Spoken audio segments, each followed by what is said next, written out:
àwọn owó ẹ̀ àwọn oríwèé gbèsè ọlọ́ èmi ní èmi ìbàdàn fún àwọn owó ẹ̀ àmọ́ ẹ̀mí pọ̀ gbẹ̀dẹ̀ ṣàlẹ̀ lórí ìpamọ́sán nígbà. Madam Koyo. Wọ́n yẹ. Koyo sẹ́. Koyo owó èèyàn gbé owó kíkì gbé. Morgan àti ẹ̀wẹ̀. You know your husband was involved in a motoring accident. So kini now by inside the spinal cord of that transverses to the spinal nerves and Omawo. But for now, he cannot be able to walk. I can set it here.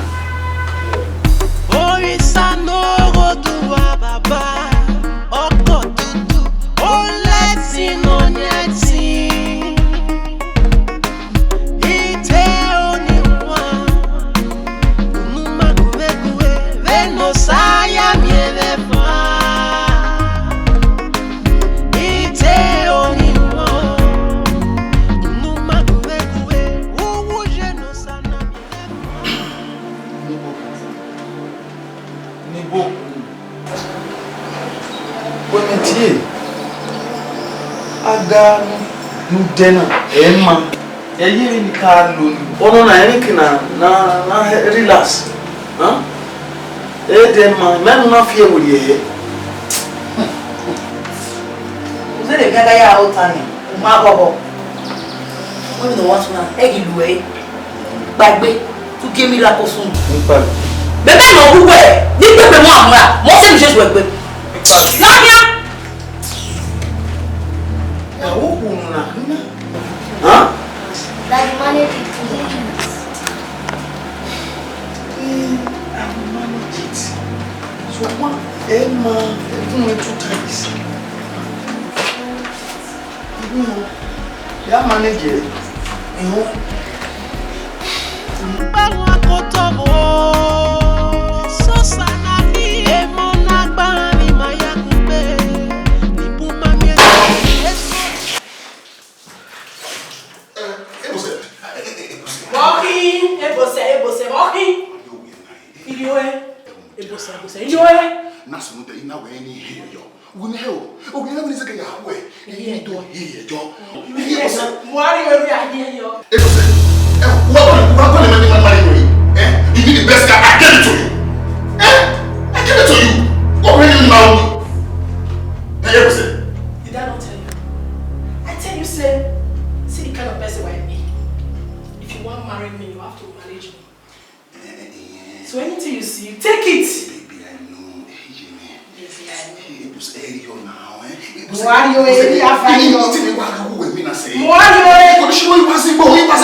Mo sa wa te wa lati ana. Koyo. Yo, iye mudia na. Bere ti ma wa lati ana we na wa ni na. Ke ma ya lati ni.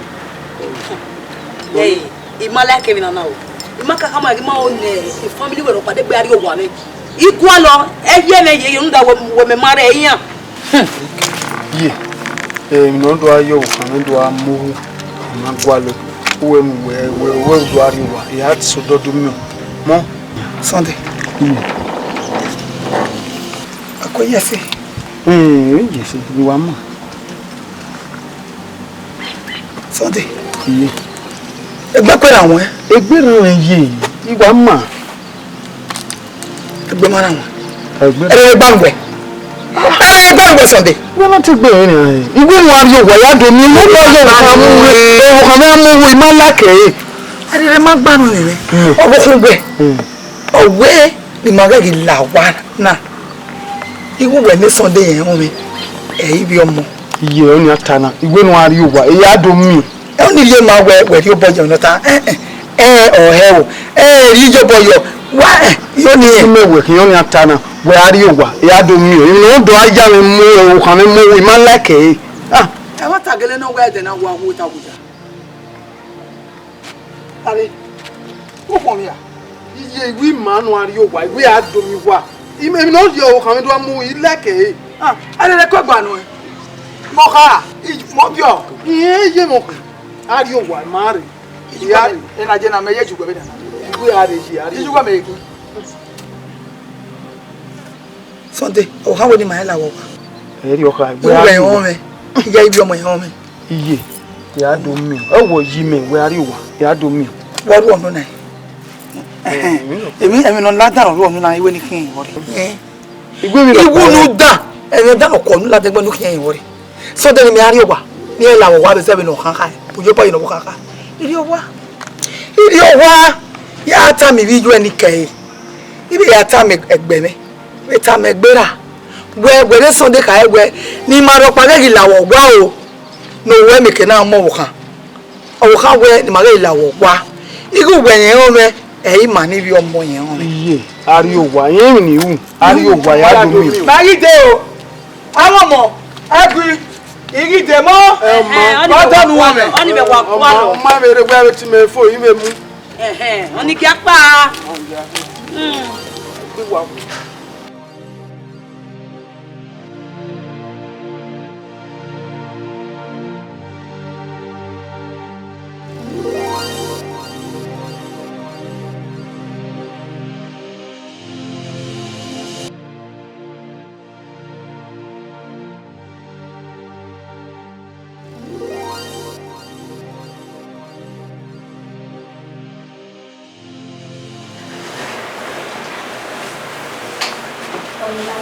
Oh, Mama, I don't yet. Oh, no, Mama. Mommy, they drove me out of school yesterday because I've not paid my school fees. Mommy, am I not going to school again? Ẹnu ngwa be wole ga. Ati aki ogun me. Ẹnu ngwa be ra ko gba. Ya go. Ye be ku ke school be kan mo. Aga jo be ra ya te. O bo e bibi. Ya. Era ogun era gbon. Eke ni ya o re je nínú wa mo je so kan me yo. Eviemo. Wa isco. Ya me o. Ya fisco fisimo. Dia desejo. Oni ki ari anaria be ni. Emula ne goni sahiro. Fazu a preskufu. Agbonirena, imari agbondo zozo. Agbonirena, imari agbondo suse. Imari agbondo momi. Imari agbondo fiawu. Imari agbondo suse o. Job money production. That is what we do for a living. Ọ̀sẹ̀ mẹ́ta pé ẹni tó kọ́ àti èrè ọ̀sẹ̀ kákáká èdè máa wá yé ẹ̀bùn fẹ́ẹ́ gbẹ́nà. Ọ̀yọ́ náà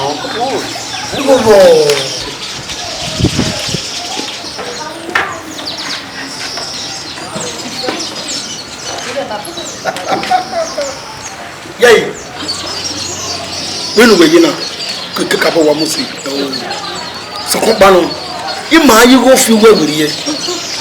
Golden moon. Who will be go away, you know. You go feel where we are now. She's a beautiful woman. Wanyo sabatalo. Yeah, you pick up our music. Ima you go through it. A golden moon.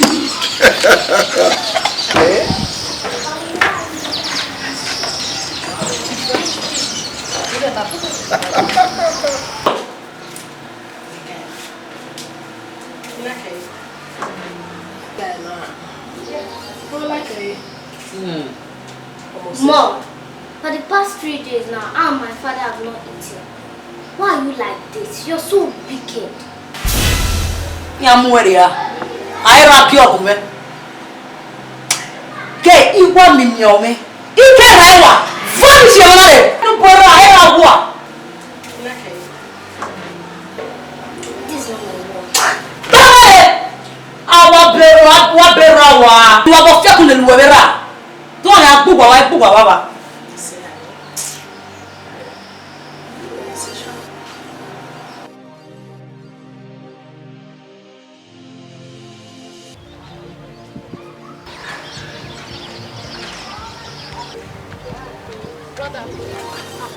Brother. What on? Mo no tani, o ya kede.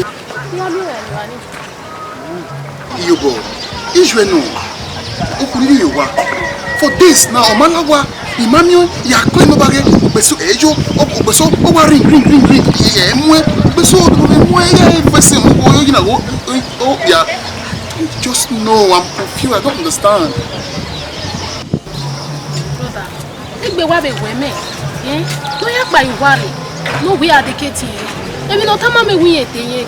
So pe me mi o. You just know men ya na fe. E we ra do mu ti eja so na. Where?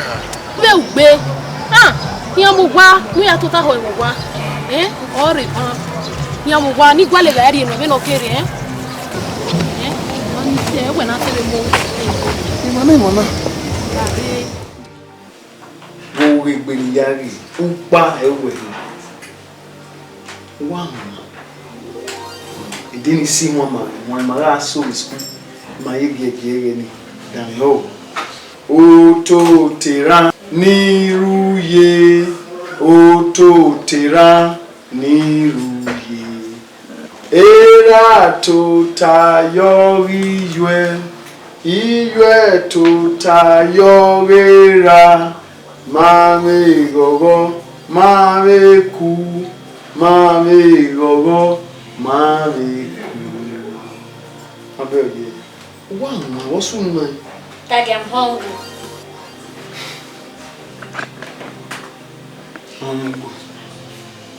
We mind no yo kana high. Do we marry the by any me? Who made you New York and we saw him there? Huh? No, yeah, man. Where we go here in where? The me are say, where I be man on.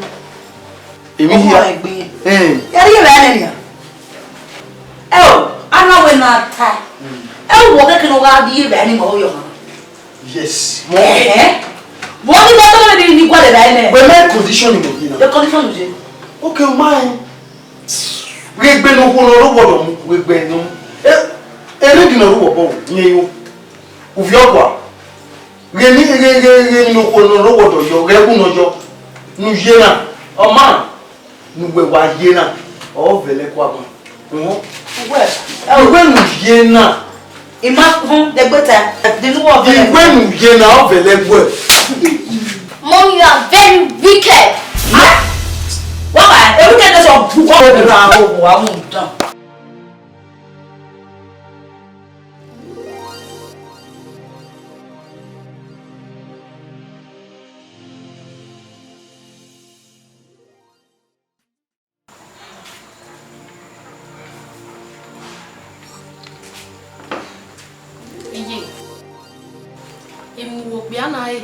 Ejeme nda opiana imemi mi nema wo boy benu wo piana na di wa be wera me se na wedding na imi okay uhia wa be wo piana ni uhia wa be wedding na imi ije agwa agu wegun a be na gwo momogun a emi nu na ma je me we una me mo gwa no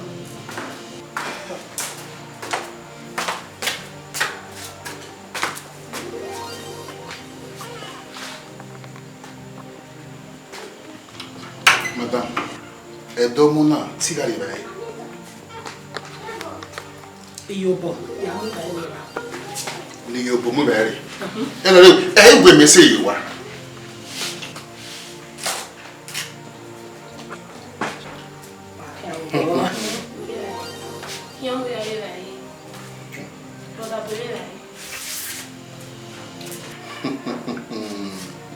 Ere ujo hanunu yagbere ujo won to yagbere akpose wa akpose wese o ta khole afiawo ta khole Okay, dan ni ko se ni wo wo we na Ọlọ́wọ́ we wa na won ni mi wọ́n lọ wọ́n lè wọ́n ni wọ́n lọ sí ẹ pa o keke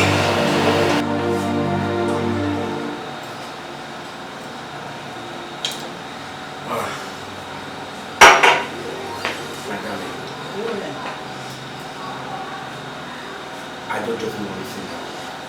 But up my root, the whole of my life is fulfilled. You keep on going here.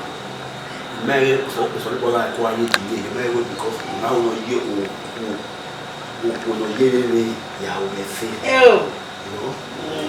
I promise you, I can spend the whole of my life for you. You want it. You have to make it. Okay. Sorry. I love you, dear. I love you too. You know what? What? Just take a look at everywhere. For my blessing, you know. Yeah, you go. Now that I have you, I can't even spend a second with that. Hey. I love you. Darling, I love you. I love you, dear. I love you too. That's my darling.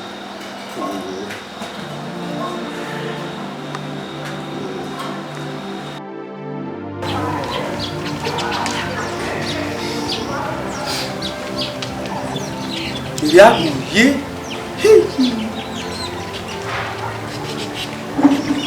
Ọmọ ni me ya hiu. O mi wa gbo mo yi ma o. You might take the bread tenera ni. Ọmọ ni me ya hiu ye mi ya ma money pay 200,000 na mi school. Mi say logo. Ana do ye government school. Ni le government school ye ti. Ni boku. Na ya me ki orí opo, na ya me ki orí opo. Na ya me ki orí je, na ya me ki orí oten. Ya ti ye me mu fo. E lo pari lawun wa. Ni o ten ni are re ege ni o ya me ki orí an. Ba mi ga ta mo ni pe ni mo ni mi. Ìjà. Ọwọ́ ni we ye. Ika ka mo ri do bore de ni a. Iga àwọn we bi nu kai. So pon pa na va no. Èmi ya ni ri ga gwa lo. Uga we me. Dobo ederede wegime. Okay. Hey. Uri gome. Wari moto. Uri eme. Uri gome ni yasmuki. Uki stormy. Emi ya ni diri ga gwa lo uwu eme. Ke ti emi we. Uri eme. Keke be pin we. Ya ga gwa eme. Oni pa. Uga we na ya. Ihin o we nena. Oga oni no. Even before now, 1.2 million. Ija. 1.2 million we ya mare me. Yeah, well, at least. You know, well, if that is what you want, consider it done. Are you okay? You can pari pa mo ti. Iga ugari me yo wane. Igwale gbewe bo wane. Ya se gbiju e tun igwale okun ya be gbe hiye. Imori alawana. Dami ho iye kare kini. Iye kare ma. Igwali ya be gbe igwali ya mana hiye. Ahia mia maiwe abi atuya. Owi ya na bi atuya rire. Consider it done. Tama shey you are. O ma no wa. What's my darling? You not here bonu onibo. But agbon ya ma we. Nadia. E wo emi am. edo we ga ge o ma ri yen no o we na seri yen I ma ge ni go ku ni do betere ga se o ta aya no o ma ya ge ni gbe ni am Imariana, luta iyo ni danyo gbelogo kwa re na rere mo musa. Imari we jiaro e o ya wan so na to le do. E ba we ko yo ko ya. Imari we jiaro e. Eke aya megbe ri egbe. Red sun now. What kind of rock and roll? Hey. Why you wanna have it? I want to spend money on you, eh? I want to spend money. Why? Hey, now. I'm ready to take care of the kids.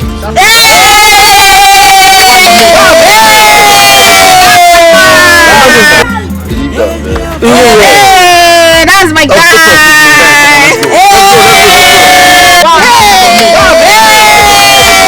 My husband. What did make me call you this evening? Make you no vex. Why I call you this evening? Because I want to tell you, say, sex timetable dey inside house. You try me go look am. Sex timetable? Yes. And once in a week, on Saturday, between 9:30 to 10. Because a bimena, you bela gogo, Ije, ona gi manwe, obia ni we yo wa. Obia me de no ya lo ye ku e. Okay. Ha. Den me ije ya tama we e walking. Oh. Sorry. Utai holy. Utai holy.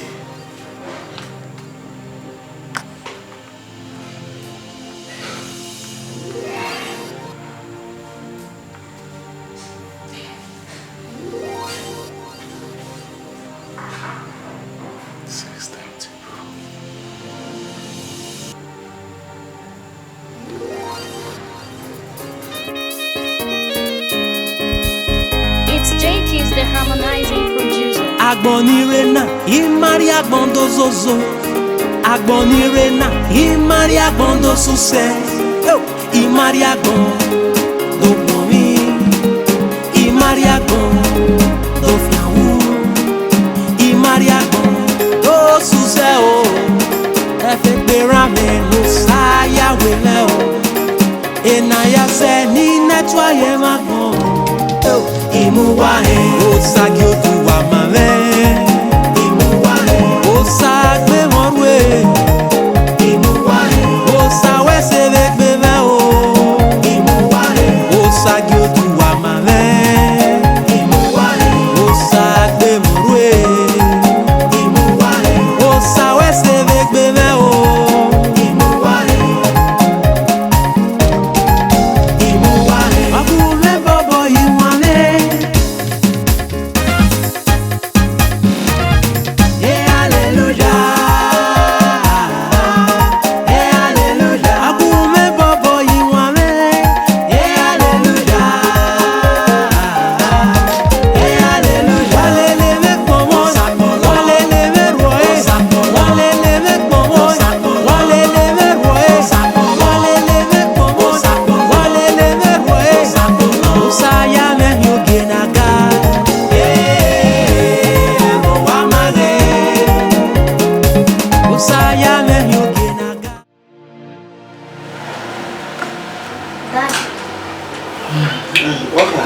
Stop thinking. You. Don't worry. God will help us.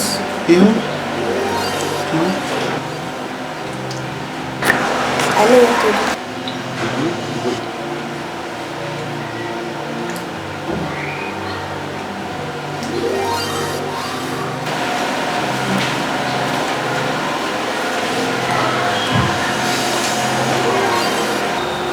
My love, take a Wow, wewe igo nrimi.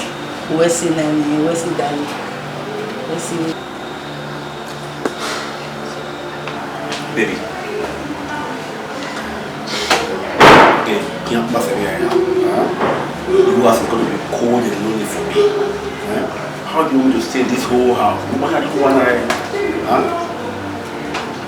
Come on.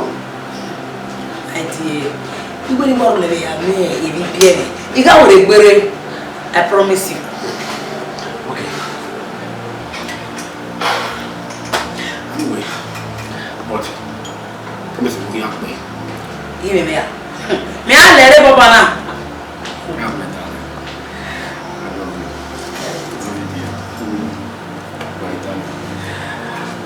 Mana. Baby. I hope you don't mind me at all. Disturbable. Hey, come on. Disturbable. Everything you make is going to disturb my friend. I want to disturb myself because of you. Fine. No. You got only a job with me. You have it now. Okay, now. It's okay. It's okay. No problem. No.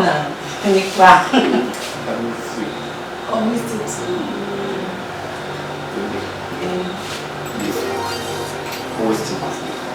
Of course.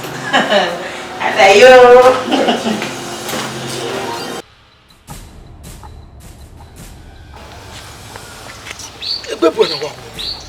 Nite kole si yede. Degbe kole ye. O di oye we ta.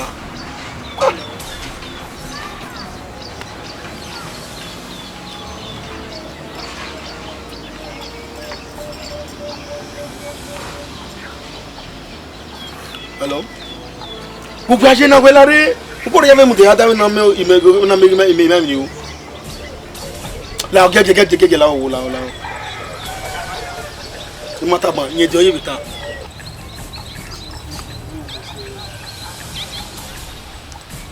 Iyo bo. But what soft together? Laro, out there. No was there too now. We am begging Zabisa Forest. Ayi yo.